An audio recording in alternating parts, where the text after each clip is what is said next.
Hello, everyone. I'm Jason Mays, Web AI Lead here at Google, and today we'll be learning how to make our very own custom nodes in our new framework, Visual Blocks. Now, before we get started, today's presentation will be related to a code lab I wrote that you can also use to follow along and get extra details. So feel free to grab a photo or go to the goo.gle link/custom nodes in order to do that. And notice you'll need to put HTTPS at the front of that to make it work. I just realized at the beginning of this talk. So just make sure HTTPS goo.gle/custom nodes to open up the code lab. I'll give you a few seconds to do that, and then we'll move on to the next slide. OK, everyone got it? If you haven't, just raise your hand if you did want to do that. OK, you're good. OK, awesome. So Visual Blocks launched at the start of 2023. It's basically a no-code machine learning editor suitable for prototyping ideas that enables developers and decision makers to work together when using AI in their creations. This allows us to focus on the problem we're actually trying to solve instead of being blocked by code complexity and technical barriers. Now, all key features are neatly packaged in a node graph-style visual editor as shown, and out of the box, users can select from a suite of pre-made nodes to perform common useful tasks, like getting data from a webcam or microphone, or visualizing the outputs of an AI model. And when you drag out from one of these nodes, they can suggest valid things they're able to connect to automatically. In this manner, you can quickly create an end-to-end prototype that you can share with your wider team, enabling anyone, anywhere, to try what you've made on their own machine, or even with their own data and input devices, or even customize the flow as they need to explore other related ideas. So let's quickly walk through the key parts of the user interface of Visual Blocks that you can see here on the slide. First, in the bottom left, you can see the node library panel. Nodes are grouped by key themes, such as inputs, machine learning models, outputs, and more. This makes it really easy to find what you need. You can also use the search box if you prefer to do that. Second is the editor, to which you can drag nodes and then chain them together to make custom graph flows for any task that you want to perform as needed. And finally, along the top, you've got the output window, also known as the runner, which shows the outputs of executing the graph that you defined in the editor below. You can also save and load projects using the import and export buttons at the top right. So for those of you who are new to this framework, let me just quickly show you a live demo of how easy it is to use our existing building blocks to create a simple augmented reality effect. Let's switch to the demo machine. OK, so here's Visual Blocks live on my laptop here on stage. And if I just drag out this input image, you can see we're presented with the nodes interface. I can select different images from here, or even upload my own if I desire. Now, what I can do is I can drag out from this little circle on the right-hand side, and I can choose to connect it to other nodes that take images as inputs. So let's choose the body segmentation model.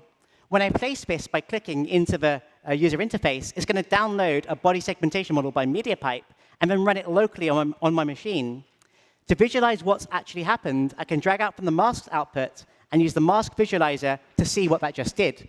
You can see the background is now removed from this guy's face in just a few clicks. Pretty cool. So let's continue this pipeline. Let's take that masked image that we've just created and pass it through a second model, this time a face landmarks model. This model is going to recognize 487 key points on the human face. And if we know what the key points look like, then we can attach something to it. So let's visualize those landmarks by dragging out from the landmarks and using the landmark visualizer to see what just happened. And you can see these little blue dots in the guy's face that represent all the key points that we might be interested in.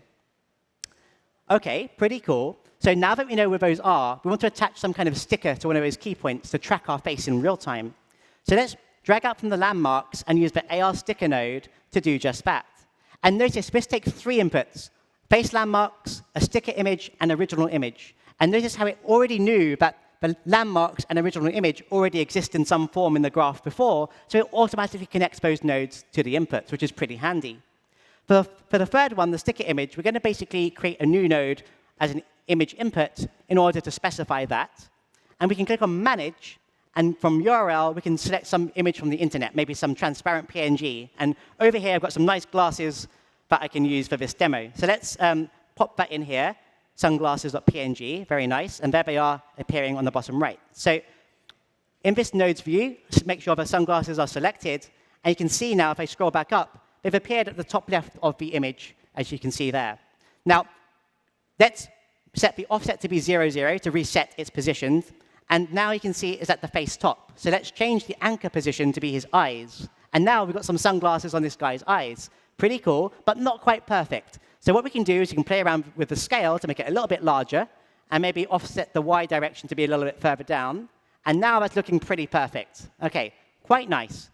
The only thing we need to do now to complete this effect is to transport this guy to a nice foreign destination in the sun somewhere to make it more realistic. So we can take this image that was produced and pass it through an image mixer node to combine two images together. So as before, it's already found that there's one available, so it connects to it. But I can now add another image input here.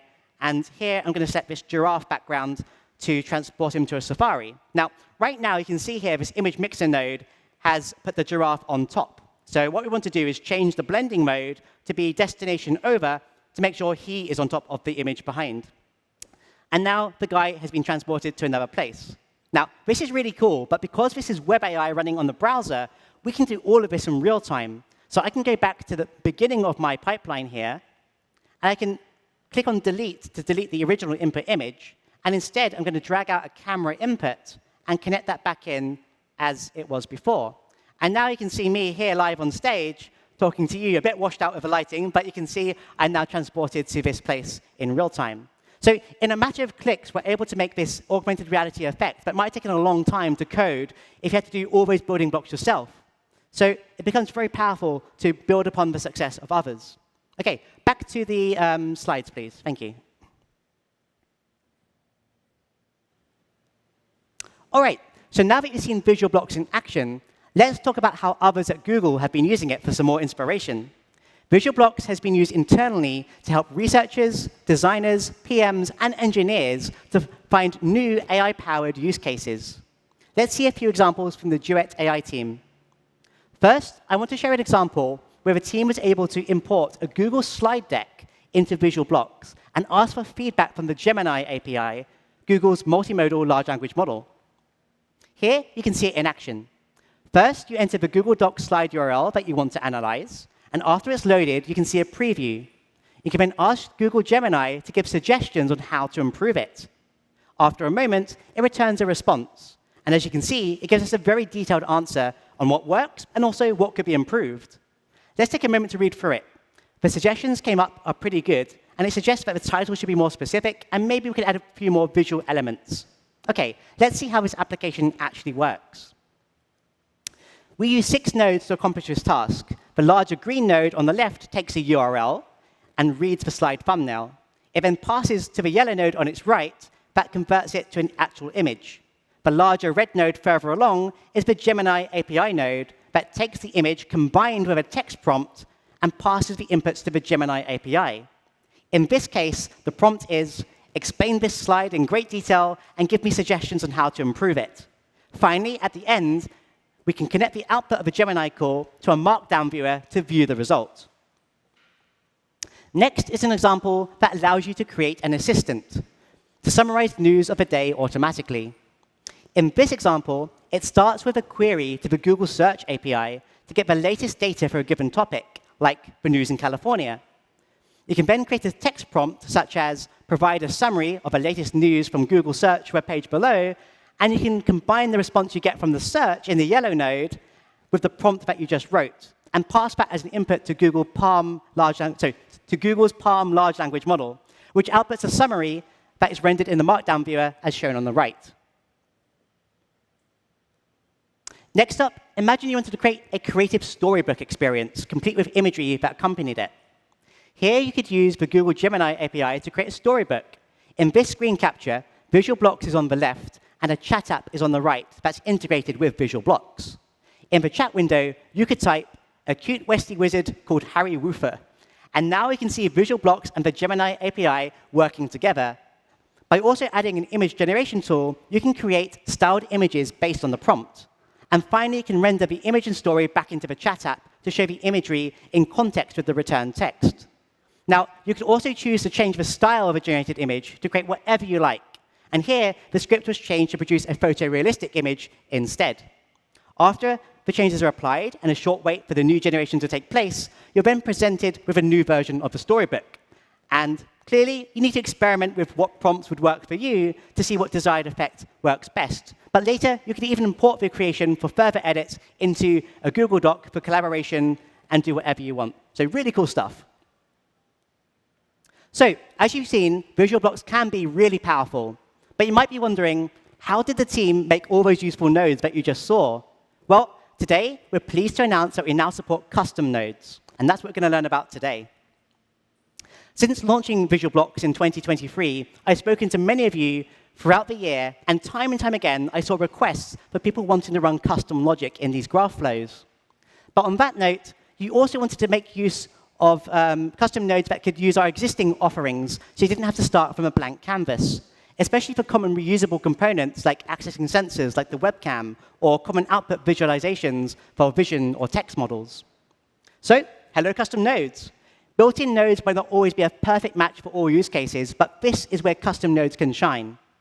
Even better, they're just regular web components in the JavaScript ecosystem, specifically for custom elements implementation. So it's really easy to make new nodes using your favorite frameworks, or even with no framework at all, as web components are part of web standards in modern web browsers. Now, at this point, you might be wondering, what can a custom node do? Well, the short answer is, if you can write it in JavaScript, you can turn it into one. So imagine you've got a custom machine learning model for detecting screws on a widget you're making for a real production pipeline in the real world. You want to test and iterate on an idea to verify that the screws were correctly added to this piece of hardware using a Visual Blocks pipeline that uses your custom object detection model for verification instead of one of the default ones we provide out of the box. With a custom node, you could prototype that really fast by reusing existing nodes to access the webcam and also to draw bounding boxes from an object detection model. So the only thing you'd have to make is that middle piece to load your own custom model in. Or maybe you've got some custom client-side logic that could be turned into a custom node. That would work. Or maybe you want to call a third-party web API on some remote server. That can be a custom node too. And with that, the nodes you create can work with all our existing ones, and even other people's creations, assuming the inputs and output types match, allowing you to innovate faster by reusing the work of others. OK, so let's walk through making your very own custom node. To illustrate this, you'll be creating one that takes some input text, makes it uppercase, and then outputs the transformed text. Now, whilst this is a very simple example, it'll teach you all the key parts of creation that you need to know to make anything you like later on. And what are those components? Well, there are three key things. First is the node specification definition, also known as the node spec for short, which is where you define the inputs, outputs, and any configurable properties of the node itself. You then have the web component implementation, which is where you'll write your custom logic. And finally, the registration of the node itself, so Visual Blocks knows how to use it. So first up, the node specification. Simply put, this is just a JavaScript object that contains all the metadata about the node. You can see an example on the right there on the slide. But let's dive a bit deeper into that. Essentially, the node spec explains to Visual Blocks how to render the node, along with what inputs and outputs it can take or produce. So let's walk through all these features in code to see how they correlate. Also, before we get started, if you'd like to grab a copy of the code that you're walking through in this session, head on over to the link shown right now, or grab a photo for later on when you get home. I'll give you a few seconds to do that. Otherwise, you can also ask our on-call supervisors who can help you along that later on as well if you need to do so. OK, so with that, let's continue. So in a new file named makeuppercase.js, you'll start by defining a constant which will contain all the properties, inputs, and outputs for your custom node. It's important to ensure this constant name is unique, so prefix it with your own unique node name. In this example, you'll name it as node name node spec. OK, so the first property to define within this is the ID. This is a unique name for a custom element that you'll create later, and it must be unique across all nodes registered with Visual Blocks. As such, it's recommended to prefix your node's name with something unique to you, such as your brand or something like that, to avoid namespace conflicts. Also, note the use of dashes to separate words in the ID. Dashes must be used as custom web elements use this notation for registration. Don't use underscores or camel casing, as they will probably fail. Next up is the name property. This is the human-readable name that will appear along the top of a node user interface. Keep it short and understandable so it fits in the title bar as shown. You can use a regular string with spaces here. After this, you've got the description. This is a longer form string you can use to explain what the custom node actually does, and it appears when you hover over the information icon in the node UI as shown on the right. In the next section, we've got a property called category. For now, category needs to be chosen from a predefined list, and it must be one of an input, an output, model, tensor, search node, processor, or advanced type. By choosing one of these categories, it will define what subpanel the node appears under on the left there of the interface in the Visual Blocks user interface. Also, related to this, you can specify a collection, which is highly recommended so people can find related nodes faster once you've made a group of them. This allows you to group all the nodes you've made under a common theme, like your company name or some task that it tries to solve. In the image shown, you can now see the make uppercase node, when used, now appears under a JSON collection dropdown in the nodes panel, making it much easier to find. OK, so moving down to the next section, you can define the property specs. They're technically optional, and this essentially defines an array in which you'll add objects containing the metadata for some property you want to allow the user to configure at runtime when they're actually using the node in the interface. Let's walk through an example for a drop-down box to select the type of uppercasing we want to perform on the input. First up, define the name of the property that you want the user to be able to configure. It's important to use a name that's a valid JavaScript object property name, as you'll access it as such in code later on. Here, you name the property as option, which you'll see is also shown in the interface of the node itself on the bottom left-hand side. Now you can define the type of this property. In this example, you'll use string as the type. Other possible types include image, number, Boolean, color, string array, tensor, and many, many more, as shown on the slide. Next up is the editor spec property. This is an object that defines the type of graphical component that you're going to use to represent this configurable option in the node, along with its associated default values that people can pick from. Here, you set the editor spec type to be a dropdown. That means the options defined later will be rendered as a dropdown box in the user interface as shown. Moving on down, you can then define options that will appear in the dropdown itself. Essentially, this is an array of objects containing value label pairs. Looking at the first object, you can see that the value represents the string that will be passed at runtime in JavaScript, whereas the label is the human-readable text that's actually rendered into the user interface of the dropdown itself. Great. You've now got a dropdown property named option. It should be noted that you could add more objects to the property specs array if you wanted, if you needed to have more than one configurable property for the thing that you're trying to create. Even better, you can do more than just dropdowns out of the box. Visual Blocks supports numbers, toggles, color pickers, text inputs, images, and more. Check the node spec code on GitHub via the link shown to see them all. Great. Now let's move on down and define the inputs to the custom node. It should be noted that inputs are technically optional. Not every node you create will need an input, in which case you can simply disregard this code. In this case, however, you're going to define an input specs property, which is an array of objects that define the input types that the node expects to receive. Each input object contains a name and a type. Let's walk through these. So first up is the name property that the user will see in the node's user interface as shown. And just like before, it must be a valid variable name as you'll access it in code later on.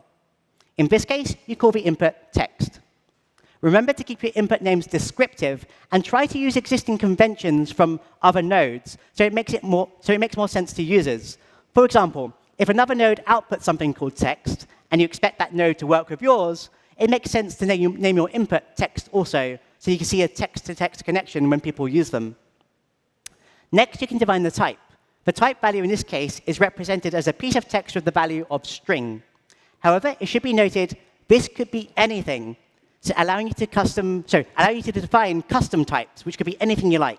So if you had some custom object for your system, you could pass something like an animal object if you wanted, and the string here could be animal instead. So it could be anything you like. And in that case, you must understand how to process and use the custom type that you just defined. Now take a note that Visual Blocks will not enforce checks for custom types. So if someone else in the world was to also make an animal as an output type for the node that they wrote, Visual Blocks would suggest that your nodes are compatible because the type names match, even though there could be entirely different objects, as you can see from these two examples here on the screen. For this reason, when using custom types beyond standard primitives like strings and numbers, we recommend you're explicit in naming the type to reduce the chance of conflicts. Moving down, we reach the outputs of a node. Again, outputs are also optional.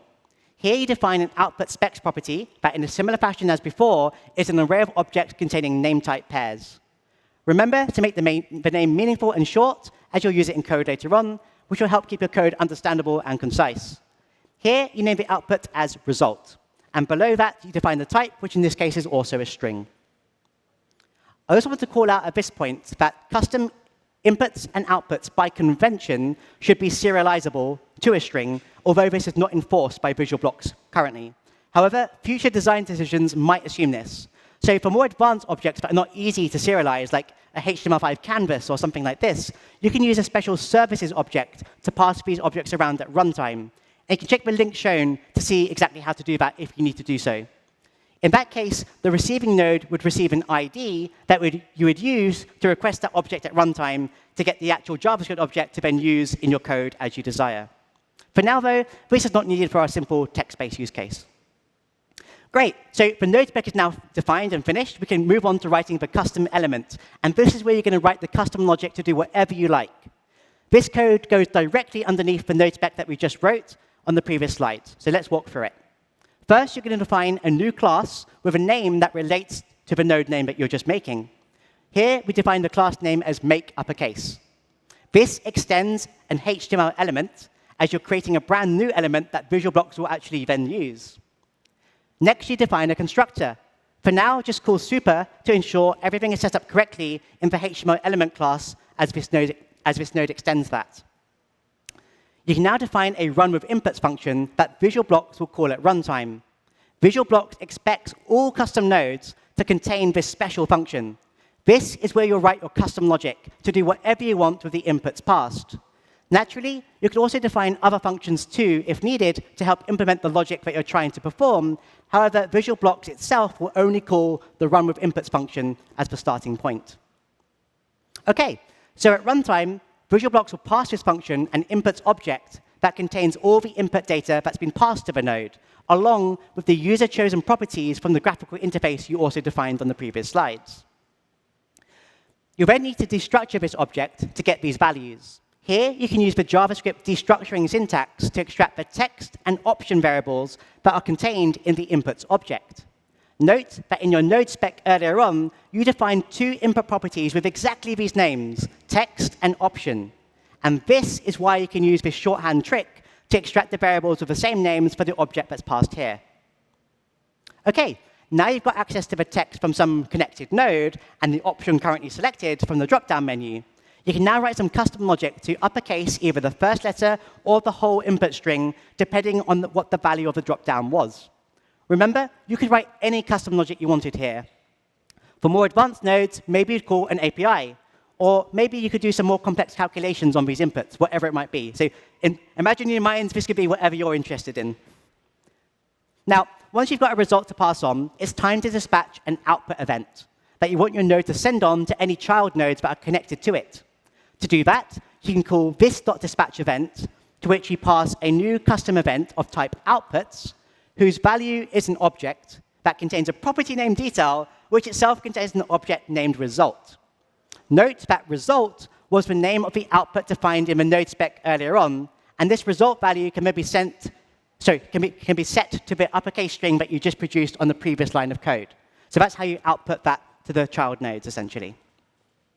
So an important note at this point, you must dispatch an outputs event, even if you just output an empty object as shown. Otherwise, the flow of the graph will not continue to the child nodes further down the line. So if you're waiting for some other condition to be met before a child node can be passed an output, just dispatch an empty object instead as shown. In that case, the receiving node will just run as if no input was given. So on that note, always check for the presence of an input in your runWithInputs function, rather than assuming one is already there. OK, now that the make uppercase class code is complete, the only thing left to do is to register a visual blocks. To do that, you can call visualblocks.registerCustomNode and pass an object with two properties. The first is the node spec that you defined at the very start of this talk, and the second is the node implementation, which is the class you just created above. So congratulations, you've now basically coded your first node, but how do you use it? Well, you need to ensure that the JavaScript file you just wrote has been hosted on a web server with the correct cause headers set, so that Visual Blocks is allowed to include and run that JavaScript on our domain.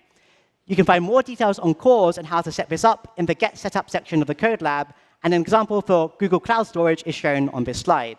Also, if you're using your own web server on your local machine, you can check instructions for adding cause for that web server and ensure visualblocks.withgoogle.com is allowed for that configuration.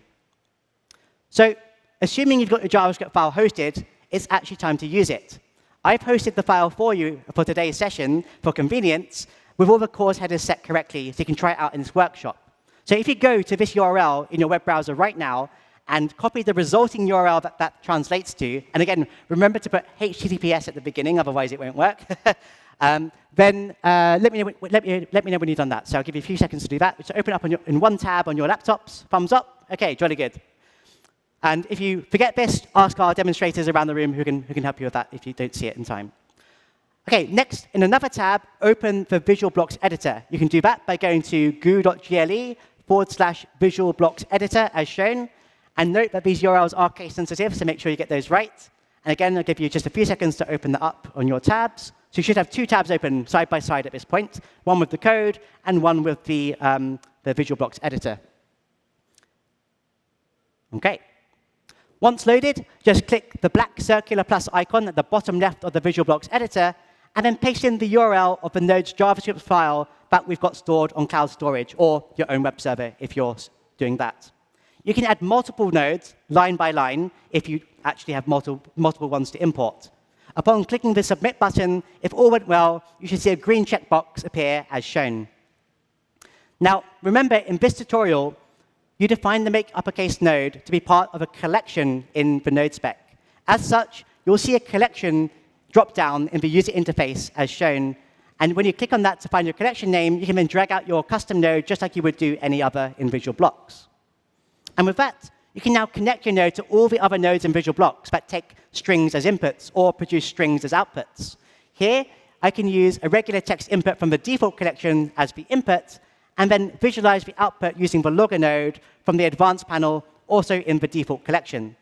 And now you can change the custom nodes drop-down and see the result update in real time from uppercasing the first letter or uppercasing the whole string. So you can see how that logic refreshes the logic in real time to try those things out. OK, so now you've got a working node. Some of the keen-eyed among you may have noticed that other nodes in Visual Blocks have their own user interfaces that you can use for various inputs and outputs to the node itself, like the text input shown here. That sure is useful, so how do we do that? Let's upgrade our example to expose a text area interface in the viewer panel of Visual Blocks, so users don't even need to have an input node to try your node out. If you'd like to grab a copy of this final code that we'll add in this section, head to the link shown or take a photo. And again, I'll give you a few seconds to do that so you can follow up at home if you want to do so. I see cameras going up. Very good. All right, let's continue on. So first, head back to the constructor of your node, where you add the following 3 lines of code. Here, you define a variable named text area to hold a reference to the HTML text area element that you're going to add shortly in the next section. For now, just set it to undefined. Next, you can attach a shadow DOM to this custom element. This allows us to create arbitrary HTML inside of this element that's encapsulated. Essentially, the HTML that you'll specify later is the custom element itself, versus the other HTML on the rest of the web page. You'll need to set the mode to open so that you can grab references to the HTML elements that are injected into the shadow DOM later on. If it were closed, then you wouldn't be able to access those elements that you've injected into the custom node. Finally, you can then call the render function that we're going to define on the next slide. OK, so now let's go ahead and define that render function that's placed right underneath the constructor that you just saw. This will allow you to add HTML and CSS to expose a nice, friendly user interface for this custom element. So with that in mind, we can go ahead and inject some HTML and CSS that you actually want to use into your custom element shadow DOM. You can see here that the CSS makes the text area fill the width and height of the custom element itself and removes any default border that the browser might apply in this case. Next, you'll define the HTML text area element with an ID of text area, and that's what the user will actually use to input text with when using the node in this fashion. Now that the shadow DOM has been rendered to the screen, you can grab a reference to the text area, just like you would do any other HTML element on a regular web page. The only difference is that you must use this.shadowRoot to grab a reference to where the custom element shadow DOM is, rather than the web page DOM. You can then use typical JavaScript functions like getElementById to fetch a reference to the text area, which you then assign to an instance variable named textArea, so you can use it easily later on from other functions in your custom element. OK, so the next step is to add an event listener on the text area that you just added for the blur event. This will detect when it's lost focus, for example, when you click out of it. In this case, when a user has finished editing the text and clicked out of the view, you want to trigger a rerun of your custom node's logic. And to do that, you can dispatch a new custom pipeline rerun trigger event on this instance of a custom element to instruct Visual Blocks to call your run with inputs function all over again with the updated data. Finally, don't forget to bind this function that's being called on the blur event to ensure its context for the this keyword is correct. This allows you to correctly dispatch the pipeline rerun trigger event on the custom element itself and not the text area that actually triggered the event. So little note there. OK, you're almost there. The last edit you need to make is to update your run with inputs function to check if a node was connected as an input with some text to be used, and if not, overwrite the empty text input to be the value from the text area that we just made. And all of the rest of the code here is the same as you had before. OK, so time to try it out. Again, I've uploaded the code edits to my cloud storage bucket with the correct cause headers set, so you can see these changes in action for yourself. Go to this link or save it for later so you can try this out in your spare time. And I'll wait for you to snap your photos. Very good. And again, this will be recorded and put online as well, so you can always check over there as well. OK, jolly good. Moving on. So just like before, you can add a new custom node and check for the new version that appears in your collection to use. And of course, one thing to note is that if you're using a local web server, you could just refresh the Visual Blocks web page, and it will take your latest code changes automatically, which can be quite useful when making lots of tiny changes iteratively.